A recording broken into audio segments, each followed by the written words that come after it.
Quand des pandards se réunissent pour durcir le système, ils créent une crise, une pénurie, puis une misère. Ensuite, un état de choc, un état de sidération et de détresse qui va s'accentuer chez chacun d'entre nous pour créer une défaillance critique. Une fois que tu es en stress, en panique, en pleurs, pris à la gorge, jusqu'à ce que tu sois pris de faiblesse et de vertige, il pond une loi qui, en temps normal, n'aurait jamais été approuvée par le peuple. La recette, c'est rentrer violemment dans la tête des gens, orientation des médias et autres réseaux de communication vers de l'information boiteuse et incongrue pour mieux contrôler et manipuler le peuple. Manipulation qui a pour but que le peuple soutienne et subisse cette nouvelle loi qui donne illusion au peuple qu'il aura un avenir serein, mais en fait assure la pérennité de la fabrication de lubrifiants. Bousculé de cette façon, c'est ainsi que le peuple lui-même va faire la queue pour se faire injecter parce que le système lui dit que c'est la solution. C'est connu.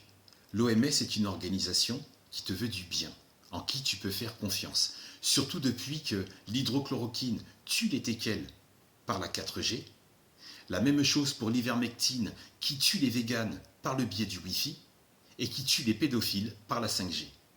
On arrive ensuite à fixer et astreindre impassiblement le pass vaccinal, le pass sanitaire, pour bouffer des boulettes au resto ou siroter une bière en terrasse.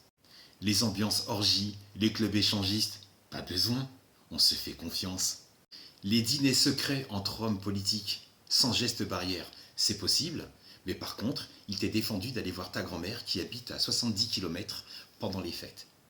L'OMS va donc dicter et imputer l'obligation de posséder le passeport sanitaire mondial qui permettra de te baliser, de te tracer.